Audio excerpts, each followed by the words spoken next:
Hi, this is Roy Shenneman from Tier 1 Coaching. We want to come in with our next installment on Interviews Made Easy. I would invite you to come to our website at www.tier1coaching.org and take a look at some of the tips on helping you to get your next job and helping you become much more marketable and be able to land that job.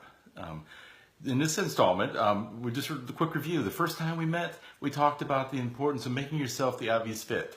We talked about how that is involved with making sure that your resume matches the job itself. And now you're using keywords. You're looking for keywords in the job ad or in the online posting and making sure that your resume and or cover letter reflect those things so that you become much more obvious and somebody who can possibly be brought in for an interview and hopefully offered the job.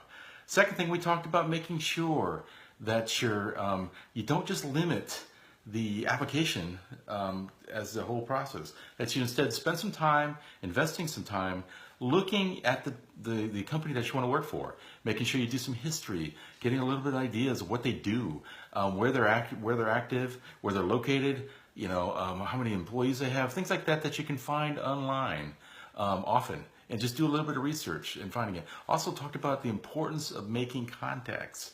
Looking at your friends and saying, does anybody know anybody who works here? Often we're 6 degrees away from knowing that and finding a contact. And the more you can attach yourself to that company, the more likely it is that you might get a referral, which could in fact allow you to be looked at by the hiring manager and not just be lost in the stack of resumes that come across his or her desk. So it's really, really important that you make yourself obvious and you make yourself the fit. Today we're going to talk about the importance of keeping your resume and or your LinkedIn group postings up to date. Sometimes it's really easy to get that resume done and it's been perhaps been done professionally, perhaps it's been done by yourself or someone else, and you get it done, you're all excited and you're going to lay it aside. I'm here to tell you that what you need to do is make sure that you continually update that resume. Update it with new skills that have been gained. Update it with any address changes, phone numbers, things like that, contact information, things like that that are really, really important for people to get a hold of you should they choose to interview you. And here's the other thing that's important. When you're applying for a job, you need to make sure that your resume reflects the type of job you're pursuing. So if you have a generic resume that says, I used to work at McDonald's, one time when I was 16 years old, and then I used to work at PetSmart or whatever else I did. The point of the matter is, if I'm applying for a specific job, I need to make sure that the things that I'm highlighting in my resume reflect the characteristics of that job. And as I make sure that I do that, it's with that in that situation where I'm much more likely to draw the attention of the hiring manager and also to get past that first level of personnel in that HR department that might in fact not be a manager. They may in fact be somebody who's just a clerk, who's there to kind of weed out the resumes that don't really apply and only pass on those that appear to meet the criteria of the job.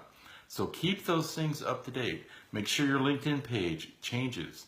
Now, here's something else. If you're currently employed somewhere else and you're looking for a different job somewhere, and perhaps you have coworkers and or your boss is a friend on LinkedIn, there is a setting you can go into in the settings stage of LinkedIn that will allow you to make the changes privately so that it still reflects that when that particular job that you're looking for, when they come looking at your LinkedIn page to do some research on you, they can see the appropriate changes that reflect characteristics and values that they have in their job.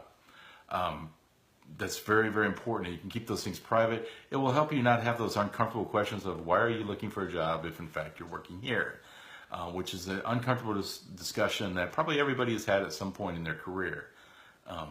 Doesn't mean you shouldn't keep looking, and by all means, you need to keep looking for the job that's the right match for you and the needs of yourself and or your family along the way.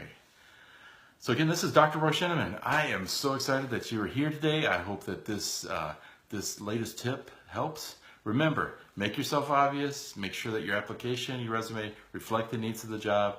Make yourself, don't limit yourself to the application. Do some research. Try to make various ways to make contact with that organization, finding out who knows somebody that works there that can make an introduction on your behalf. And also make sure that that resume and or LinkedIn page or any other website that you use for this purpose is up to date and reflects the values of the company involved. So with that in mind, thank you so much. I hope you have a great afternoon, and I appreciate you, and I look forward to talking to you next week as we continue on our installment on Interviews Made Easy at www.tier1coaching.org. Thank you so much. Bye-bye.